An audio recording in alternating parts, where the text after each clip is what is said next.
नमस्कार, मैं हूं संजय शर्मा। आप देख रहे हैं 4 PM न्यूज नेटवर्क।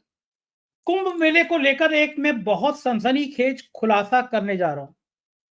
4 PM के तेज तर्रार रिपोर्टर हैं क्षितिज कांत। उन्होंने एक स्टिंग ऑपरेशन किया और इस स्टिंग ऑपरेशन में एक खुलासा हुआ कि सरकार झूठ बोल रही है। सरकार लाशों को लेकर झूठ बोल रही है। और ये आखिर खेल हुआ तो हुआ क्यों? मेरे प्रशासनिक सूत्रों ने, एक लखनऊ में बैठे एक बड़े आईएएस अफसरों ने जो मुझे सूचना दी, उसने मेरे होश फाक रख दिए। मेरे को बताया गया, उन्होंने नाम ना छापने की शर्त में मुझे बताया कि हादसे की सूचना 3 बजे मुख्यमंत्री को दे दी गई थी। जाहिर बात है, अगर कुंभ में भगदड़ मची है तो उसकी सूचना तुरंत मुख्यमंत्री तक पहुंचेगी ही पहुंचेगी।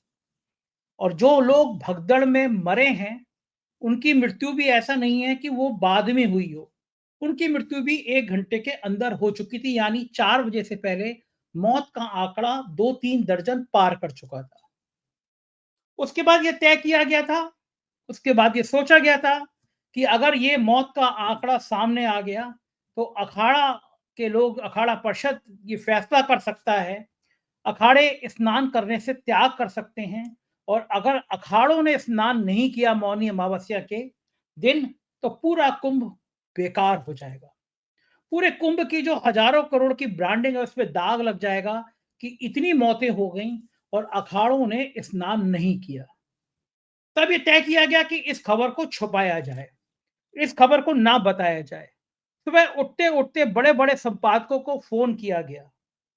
बड़े-बड़े संपादकों को बताया गया कि सरकार ने कितने सैकड़ों करोड़ के विज्ञापन आपको दिए हैं, आपके संस्थानों को दिए हैं करोड़ों रुपए के विज्ञापन। तो ध्यान रखिए कि दोपहर तक होते-होते किसी भी चैनल पे ये खबर नहीं चलना चाहिए कि कुंभ मेले में कोई मौत हुई है। ये सरकार का और इन गोदी मीडिया के चैनलों का एक घिनौना गठजोड़ था, जो कुंभ की हकीकत को छुपाना चाहते थे। उसी समय कुंभ में हमारी टीम के तेज तर्रार रिपोर्टर क्षितिज कांत, हमारे फोटोग्राफर सुमित कुमार कुंभ में मौजूद थे। इन दोनों के पास के लिए मैंने खुद सूचना निदेशक शिशिर जी से कहा था कि इनके पास बनाए जाएं, क्योंकि ये बड़ी मेहनत से कवरेज कर रहे हैं। लेकिन शिशिर जी को पता था कि 4 PM के टीम के किसी भी सदस्य को अगर पास दे दिया कुंभ में, तो वो खबरों को दबा नहीं पाएंगे, खबरें सामने आएंगी। लिहाजा गधे घोड़े टाइप के पत्रकार, जिनका पत्रकारिता से कोई वास्ता नहीं है, उनके पास जारी कर दिए गए, उनकी मौज कराने के इंतजाम जारी कर दिए गए। लेकिन 4 PM की टीम को कोई पास जारी नहीं किया गया, जिससे 4 PM की टीम अपने वाहनों से अंदर ना जा पाए। लेकिन मेरी टीम मजबूत है, मेरी टीम हौसलों के साथ मजबूत है। 4 PM ऐसे ही 1.25 साल से देश में नंबर 1 नहीं है। हमारी टीम जान हथेली पर रखकर काम करना जानती है। क्षितिज कांत ने भी यही काम किया। पूरी रात वो हादसे के समय मौजूद रहे और सुबह उन होते होते उन्होंने मुझे बताया कि सर, मरने वालों का आंकड़ा बहुत बढ़ चुका है। हम गोदी मीडिया के चैनल देख रहे थे, किसी चैनल पे कोई खबर नहीं चल रही थी, कहीं कोई मरने की खबर नहीं थी। हम बड़े व्यथित थे कि इतना बड़ा हादसा हो गया और इन चैनलों को शर्म नहीं आ रही है कि ये सरकार के सुर में सुर मिलाकर बोल रहे हैं, किसी हादसे की कोई खबर नहीं दिखा दे रहे। सुबह-सुबह मुख्यमंत्री का बयान आया, मैंने सुना, मुझे लगा कि अब मुख्यमंत्री बताएँगे कि कितने लोगों की मौत हो गई, लेकिन मेरे होश फाख्ता हो गए। मुख्यमंत्री ने बयान जारी किया और उन्होंने कहा कि घायलों का उपचार चल रहा है। मुख्यमंत्री के मुँह से एक शब्द भी नहीं निकला कि किसी व्यक्ति की मौत हुई है। उस समय तक मैं समझ नहीं पाया कि मुख्यमंत्री झूठ क्यों बोल रहे हैं। ऐसा नहीं है कि मुख्यमंत्री को पता नहीं हो कि कुंभ में इतने लोग मारे जा चुके हैं। तो मुख्यमंत्री उत्तर प्रदेश की सरकार से, खुद मुखिया हैं वो, तो प्रदेश की जनता से और देश से ऐसा झूठ क्यों बोल रहे हैं? सरकार मौत का आंकड़ा क्यों छुपाना चाह रही है? उधर परिजन परेशान थे। जिन लोगों के परिजन लापता हो गए थे, वो परेशान थे। उनको बताया गया, जाके लाशें पोस्टमार्टम हाउस में देख लो। और परिजन रोते बिलखते वहां पहुंच रहे थे, लाशों को मुंह से एक एक करके पर्दा हटा रहे थे। मैंने जब बात करी और मैंने देखा, मैंने क्षितिज कांत से कहा कि वहां पोस्टमार्टम हाउस पे पहुंचो और देखो क्या हाल है। मैं सिर्फ 1 मिनट की क्लिप दिखा रहा हूं आपको। आप देखिए क्षितिज कांत मुझसे बात करते करते लाशों को देखकर, परिजनों को देखकर कैसे बिलख बिलख के रो पड़े। ट्विटर पे लाखों लोग क्षितिज कांत के संग इसकी उनकी बहादुरी की दाद दे रहे हैं और बड़े भावुक हो गए हैं। जरा 1 डेढ़ 2 मिनट की एक क्लिप देखिए। सर ये घटना है, यहाँ पर मैं देख रहा हूँ जो तस्वीरें, मुझे सर रोना आ रहा है। लगभग रात से जो घटना घटित हुई है उसके बाद यहाँ पर जो लोग सर मौजूद हैं, ये जो घटना लगातार आप पीछे तक के देखेंगे, यहाँ पर सर एम्बुलेंसें हैं, तस्वीरें सर आप देख रहे हैं, तस्वीर देखेंगे। आपका नाम भाई क्या हुआ? सर अभी भी डिटेल नहीं बताया, डिटेल नहीं बता रहे, 1.5 घंटा तक प्रशासन वहाँ चुप नहीं हुआ।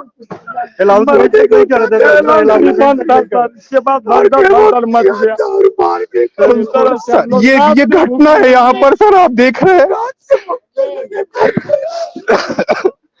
अभी क्या हुआ था? आप कहाँ से आए हुए हैं? बिहार से, सुपौल जिला से। आप भी बिहार से? सुपौल जिला से, एक ही दोनों भाई, सुपौल जिला से। कितने लोग आए थे आप लोग? 20 लोग का टीम थे सर हम लोग।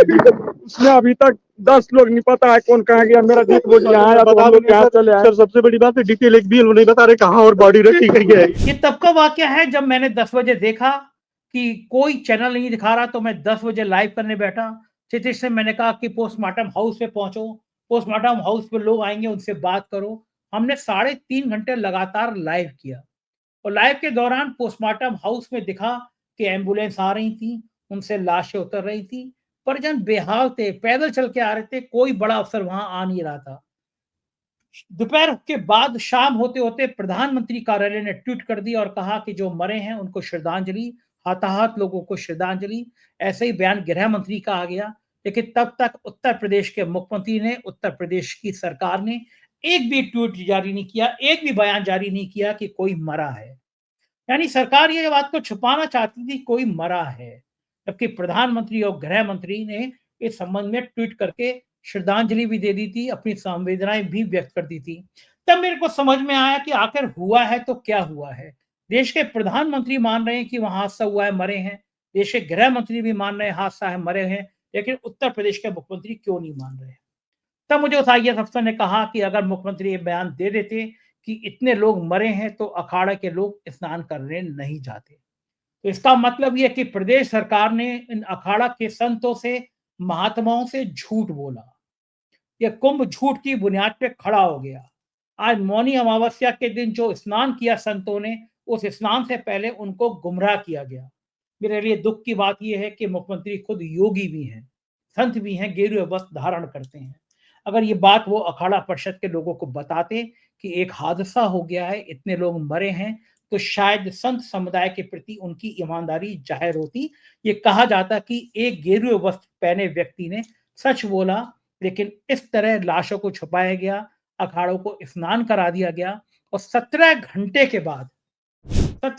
के बाद मेला अधिकारी ने स्वीकार किया एक प्रेस कॉन्फ्रेंस की 30 लोगों की मौत हुई है। मैं बड़ा हैरान था कि ये वही मेला अधिकारी हैं जो 6 साल पहले कुंभ में मेला अधिकारी थे, जिन पर विजय किरण आनंद, जिन पर कैग की रिपोर्ट में करोड़ों रुपए के घोटाले का आरोप लगा था जिस कुंभ में, उसी के मेला अधिकारी को फिर मेला अधिकारी बनाया गया और भ्रष्टाचार की यह गंगा सामने है। जब रिपोर्ट आई 30 की तो मुझे फिर यकीन नहीं हुआ। क्षितिज कांत से मैंने कहा कि सत्यता क्या है मालूम करो, और जो सत्यता, जो बाची क्षितिज कांत ने मालूम करी, वो आज के होश उड़ा देंगे। क्षितिज कांत ने एक स्टिंग ऑपरेशन किया और उस स्टिंग ऑपरेशन में दिखाया गया कि जहां लाशें पड़ी हैं उसमें एक लाश के ऊपर 58 नंबर लिखा है, लाश 43 नंबर, लाश 55 नंबर, लाश 58 नंबर। यानी क्षितिज के कैमरे ने 58 भी लाश जिसके ऊपर 58वां नंबर रखा था वो कैप्चर किया। ऐसा नहीं हो सकता कि किसी एक डेड बॉडी पे 1 नंबर लिख दो, किसी पे 10 रख दो। जाहिर है क्रम संख्या 1 2 3 4 5 10 15 20 25 30 45 48 49 50 51 52 53 54 55 56 57 58, यहां तक की तो लाशों का ब्यौरा क्षितिज कांत के कैमरे में, तो एक स्टिंग ऑपरेशन से किया क्षितिज कांत ने, वो मौजूद है। इसका मतलब कि जितनी लाशें बताई गई 30 लोगों के मरने की, उसके संग एक लाइन जोड़ी गई कि कुछ घायलों को परिजन अपने घर ले गए हैं। यानी कि अगर बाद में ये मौतों का आंकड़ा बढ़े तो सरकार प्रशासन कह दे कि ये लोग अपने घर ले गए थे, बाद में पता चला इनकी मौत हो गई है। इस तरह झूठ के आधार पर ये कुंभ क्यों खड़ा है? मैं सीधे क्षितिज कांत के पास ले चलता हूँ। उनकी बहादुरी को सलाम करिए आप लोग भी, कि एक बहादुर पत्रकार जिस समय देश की सारी गोदी मीडिया चैनल सरकार के चांदी के जूते के चक्कर में शरणों में लौटी हुई है, सरकार के झूठ बोल रही है, उस समय एक 4 पीएम का एक बहादुर पत्रकार पूरी रात जगा हुआ है, 1 बजे से वो जगा हुआ है और आज 24 घंटे के लगभग हो गए हैं, बिना खाए-पिए सोए, आँखों से नींद गायब है और यहाँ क्षितिज कांत इस समय भी पोस्टमार्टम हाउस के बाहर खड़े हैं।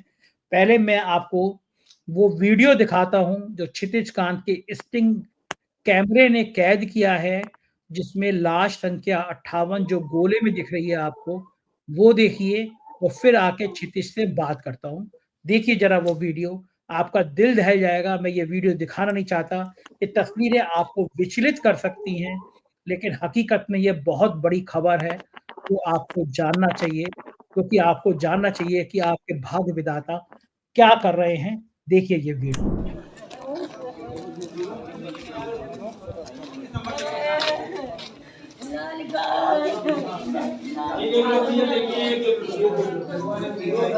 आइए देखिए, यहाँ कुछ पड़े हैं, फिर देखिए चेहरे।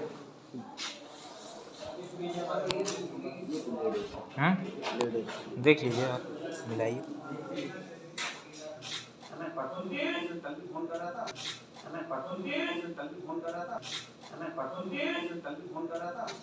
ये तो अपन अभी तो देख रहे थे, अभी तो देख लेडीज ही हैं सब। अपन ने देखी ना जी। अच्छा, इसमें देख लीजिए आप। तुमको आज पता है ना 29 नंबर निकल गई है सर, 29 नहीं है, देखिए 29 नंबर निकल गई है सर, अच्छा गई है सर, अच्छा गई है सर, अच्छा गई है सर, 55 है, 29 ना सर, 28 चली, 29 चली गई है, 29 चली गई है, 29 नंबर कैसे पता देखो बॉडी 29 नंबर वो उस पे लिखा है ना, वो पर्चा लिख लिया है ना उस पे, ये लेडीज के पास है, ये इसमें ये जेंट्स है कि लेडीज? अच्छा, ठीक ठीक ठीक, लेडीज ही हैं। अभी मोबाइल निकालो तो चलो मान रहा देख लीजिए, इधर देखिए, आई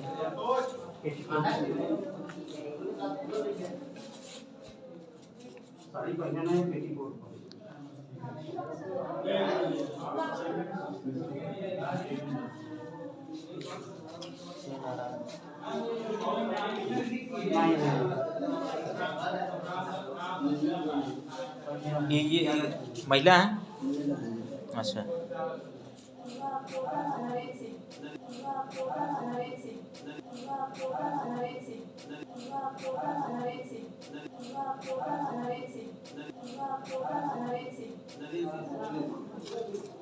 क्षितिज, आपकी हिम्मत को सलाम, आपकी बहादुरी को सलाम। और मैं बहुत डर रहा था, तुम पूरी रात वहाँ पे खड़े हुए थे और जब मैंने सुबह फ़ोन किया भगदड़ के बाद, रात के 3 बजे तक मैं तुमसे बात करता रहा और सुबह 7 बजे के आस-पास मैं उठा। मैं भी 3-4 घंटे सोया था। 7 बजे उठते ही जब ये खबर फ्लैश हुई, मैंने तुम्हें 7 बजे 8 बजे फ़ोन किया। तुम्हारा फ़ोन नहीं उठ रहा था तो मैं बहुत घबरा गया, क्योंकि तुम वहाँ थे, सुमित वहाँ थे, हमारा कैमरामैन शुभम वहाँ थे और अच्छा हुआ कि उसके 15-20 मिनट बाद तुम्हारा कॉल बैक आ गया। तुम जितने विचलित थे, जितनी तुम्हारी आवाज़ भर्राई हुई थी, मुझे बहुत लगा, पहले तो ये लगा कि हादसा नहीं होना चाहिए था, ईश्वर को सबकी रक्षा करनी चाहिए थी। लेकिन ये लगा कि तुम लोग सुरक्षित हो, तुम सब सुरक्षित हो। फिर तुम पोस्टमार्टम पे गए सुबह और वो हमने सारे वीडियो कल दिखाए थे अपने लाइव में कि किस तरह बिलख-बिलख के रो रहे थे। अब मुझे दर्शकों को ये बताओ कि ये स्टिंग तुमने कैसे किया? प्रशासन बड़ा ध्यान रख रहा था ये पोल खुले ना। सरकार की ये पोल तुमने कैसे खोली? तुम कैसे अंदर गए? विस्तार से ज़रा बताओ। सर पहले इस पूरी घटना आपको बता देता हूँ। रात की घटना के बाद जो पूरी स्थिति थी, लगातार इस तरीके से थी कि प्रशासन से किसी भी प्रकार से लोगों को मदद नहीं मिल रही थी। हमारे जो सीनियर कैमरामैन हैं सुमित भाई, वो भी लगातार वहाँ पे डटे हुए थे, तमाम वीडियोज़ उन्होंने भी रिकॉर्ड की और वहाँ की स्थिति ये थी कि एकल दिशा, मतलब एक दिशा से आदमी आ रहा है, श्रद्धालु आ रहे हैं स्नान करने और उसी दिशा से ही वापस जाना है और हज़ारों हजारों की संख्या में जहां जहां तक के नजरें जा रही थी, सिर्फ लोग ही लोग मौजूद थे। लोगों का ये कहना था, क्योंकि हमारी दूरी थी, हम एक समय पे कई स्थान पे नहीं रह सकते थे, तो लोगों का बताना था कि वो वहां पर सो रहे थे और उनको डंडा मार के उठाया गया और कोई अनाउंसमेंट हुई कि ये अमृत स्थान है, सोइए मत जा करके, ये अमृत का स्थान करिए। इस तरीके की कुछ अनाउंसमेंट हुई, उसके बाद उनको डंडा मार के वहां से भगाया गया। ये लोग जब आगे बढ़े तो वहीं पे भगदड़ मच गई और भगदड़ मचने के बाद स्थिति इस तरीके से थी कि वहां पे जो प्रशासनिक लोग थे, प्रशासन के लोग थे, पुलिसकर्मी थे, वो वहां से भाग खड़े हुए।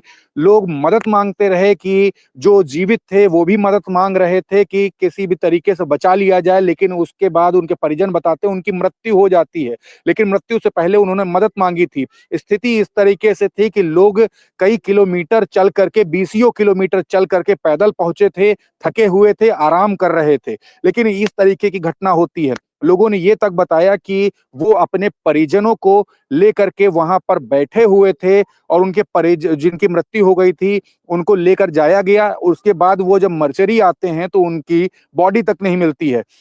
अब यहाँ की स्थिति बताता हूँ, मर्चरी के बाहर की स्थिति।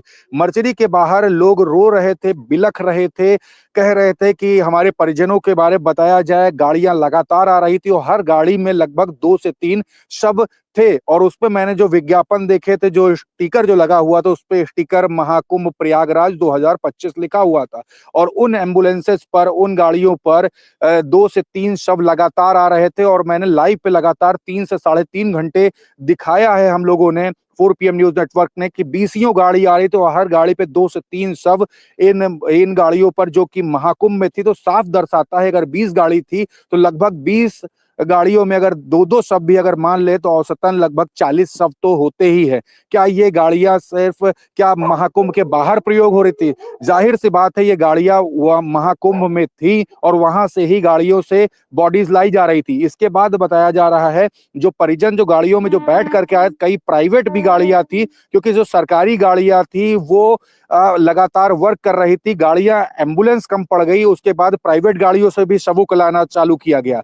हमें ऑन कैमरा कुछ लोगों ने बताया कि यहाँ से लगभग 500 मीटर दूरी पर शव वाहन खड़े हुए हैं, एम्बुलेंसेस खड़ी है, उनमें भी बॉडीज और बॉडीज को छुपाया जा रहा है। हम दोबारा जाते हैं वहां पर, जब रिकॉर्ड करते हैं तो लोग वहां पे जो ड्राइवर्स होते हैं शव वाहन को और एम्बुलेंसेस को लेकर के भागते हैं। हम वहां पर खड़े होते हैं, जो अंदर से लोग निकल रहे हैं तो उनसे हमारी लगातार बात होती है। वो बताते हैं अंदर भैया लगभग 40 शव हैं और ये उस समय की स्थिति है जब ऑफिशियल डिक्लेरेशन 17 शवों का था।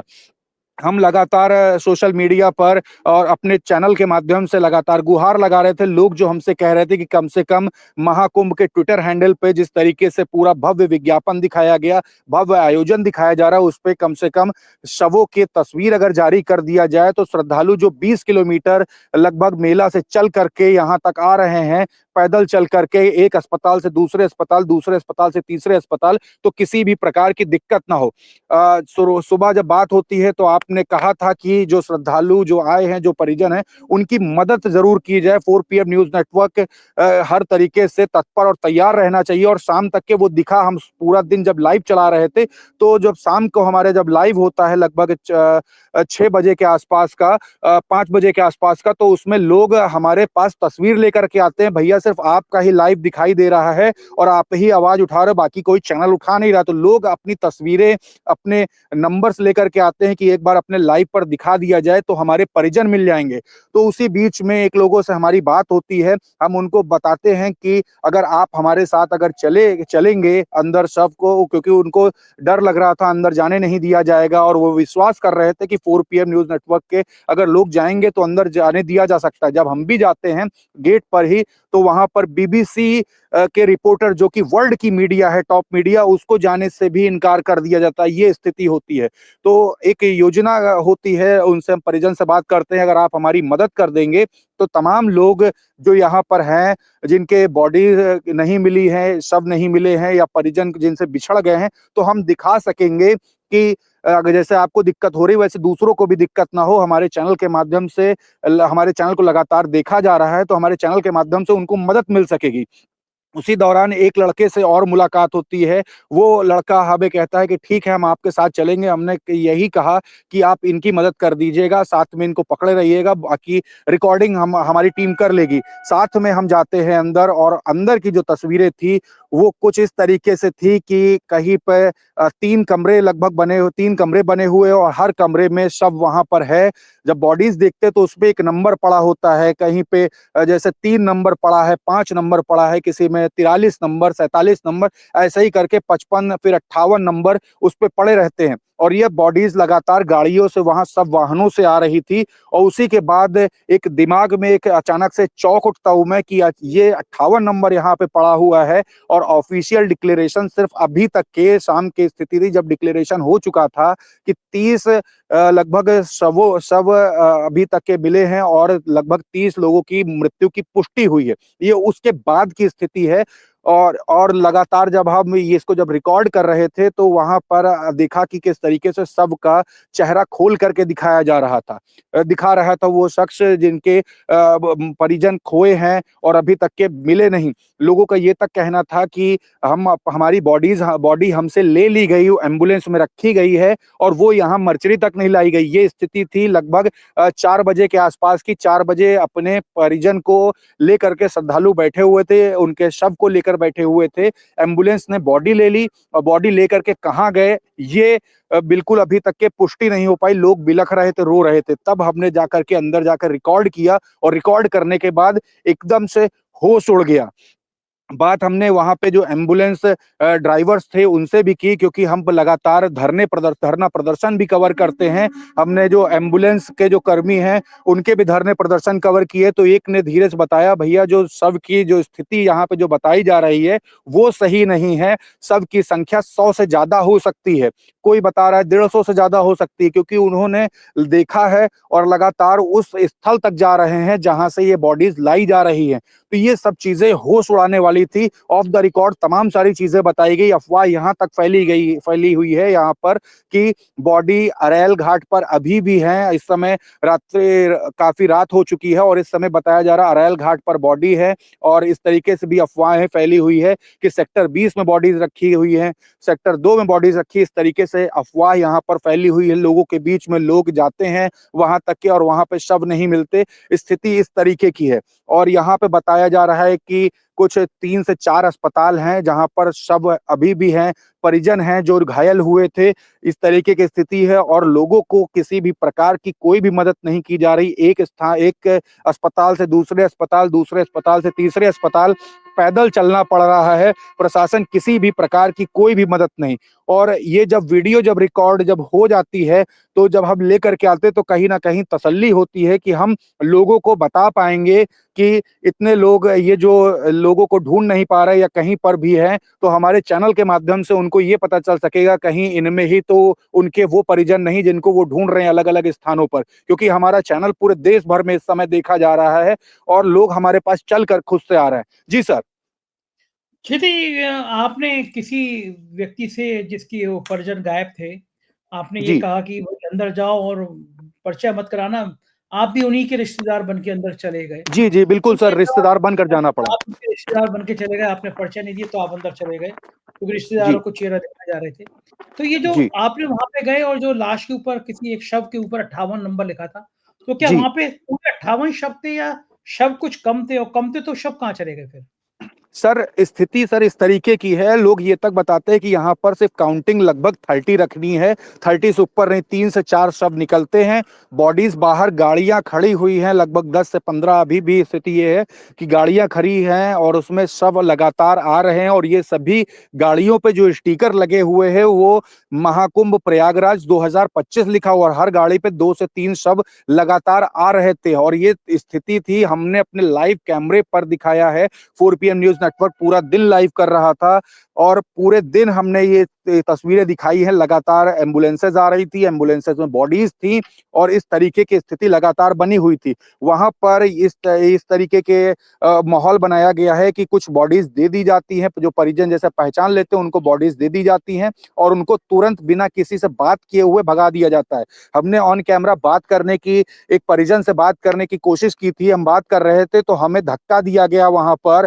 प्रशासन प्रशासन द्वारा धक्का दे करके भगाया जा रहा था और दरवाजा भी बंद करने की कोशिश की जा रही कि किसी भी तरीके से 4 PM न्यूज नेटवर्क या कोई भी मीडिया चैनल जो बात करना चाहता परिजन से बात ना करने दिया जाए और डायरेक्ट बॉडीज वहां से हटाई जा रही हैं और काउंट लगभग 30 ही रखने का प्रयास है वहां पर। ओके, इसका मतलब यह है कि अगर लाशें 58 है, 60 है, जो भी हैं, तो 30 हटा दो, अंदर 30 ही लाश दिखनी चाहिए, क्योंकि सरकार ने 30 कहा है, प्रशासन ने 30 कहा है, तो अंदर 30 ही डेड बॉडी दिखनी चाहिए, यही बात है। जी बिल्कुल इसी तरीके की स्थिति है। वहां पर जब लोगों से बात होती है ऑफ द रिकॉर्ड यही बताते हैं कि 30 के आसपास ही बॉडी रखी जा रही, क्योंकि जब बॉडीज जब निकल जाती हैं 3 से 4 5 परिजन जब ले जाते हैं तो फिर भी 30 काउंट हो जाता है, बॉडीज ला करके सिर्फ उतनी ही रखी जा रही है। हम एम्बुलेंस के ड्राइवर से भी ऑफ कैमरा पर बात कर रहे थे तो उनका कहना था हमारी गाड़ी में भैया 4 बॉडीज हैं, बॉडी रखने की जो प्लेस थी वो सिर्फ 2 स्ट्रेचर थे, बॉडी के ऊपर बॉडी रखी हुई थी और सबसे अब धीरे धीरे दुर्गंध आने लगी है। वो नाराजगी भी व्यक्त कर रहे थे कि जल्दी से हमारी गाड़ी से शव हटाओ क्योंकि हमारी गाड़ी में दुर्गंध आने लगी है, हमें रात इसी लाश गाड़ी में गुजारनी है। और स्थिति सर आपको ये बता दूं, जो शवगृह था हमने लाइव कैमरे पर दिखाया है, शवगृह सिर्फ शव रखने की प्लेस है। यहाँ पर बड़े दावे किए गए कि रैन बसेरे की व्यवस्था है, टेंट की व्यवस्था है, लोग शवगृह में आराम रेस्ट करने को मजबूर थे, जिनके परिजनों को लोगों ने खोया शवगृह में लेटे हुए मैंने देखा है। तो ये स्थिति है, यहाँ पर किसी भी प्रकार की कोई सुविधा लोगों को नहीं मिल रही है। जी सर। देखो ठीक है, क्षितिज, अपना ध्यान रखना, सतर्क रहना, सुरक्षित रहना और लोगों की मदद करते रहना। तुमने आज बहुत सराहनीय काम किया है, कम से कम सच जनता के सामने लाना चाहिए। चलो क्षितिज, आराम करो, ध्यान रखना अपना। शुक्रिया। ये थे क्षितिज कांत, हमारे रिपोर्टर। इन्होंने जब डेड बॉडी अंदर ज्यादा, चूंकि सुबह से पोस्टमार्टम हाउस पे थे, एक व्यक्ति से जिसका परिजन खो गए थे उससे कहा कि हम यही कहना कि हम भी तुम्हारे परिजन है, अंदर चल के देखते हैं। तो उस व्यक्ति के संग अंदर गए और आपने रिकॉर्ड में देखा कि 58 डेड बॉडी नंबर 58 में हमने आपको 4 PM ने आपको दिखाई। पूरे देश में अभी तक ये आंकड़ा, ये वीडियो किसी के पास नहीं, ना कोई 58 कहने की हिम्मत कर रहा है, क्योंकि डर है तो सरकार, डर है कि अगर बोलेंगे तो सरकार कुछ भी एक्शन ले सकती है। लेकिन इस डर के आगे कम से कम हम झुक नहीं सकते, सच दिखाने से खुद को रोक नहीं सकते। और मेरी समझ में नहीं आता, हादसा कोई जानबूझ के नहीं कराया है सरकार ने, हादसा हुआ है। सरकार को नैतिक जिम्मेदारी लेनी चाहिए, अफसरों को दंडित करना चाहिए। इस तरह लाशें छुपा के, इस तरह लाशों की संख्या छुपा के करने से फायदा क्या होगा। दुखी हूं मैं, व्यथित हूं मैं, उन सभी जो दिवंगत है उनकी आत्मा को श्रद्धांजलि, आत्मा को शांति प्रदान कर ये कामना करता हूं, उनको श्रद्धांजलि देता हूं। ईश्वर से कामना करता हूं कि आत्मा को शांति दे और परिवार को दुख सहने की शक्ति दे। आप भी ध्यान रखिएगा, अगर कुंभ में है तो अपने अपने परिवार का जरूर ध्यान रखिएगा। चैनल को सब्सक्राइब और ज्वाइन भी कीजिएगा। शुक्रिया, थैंक यू।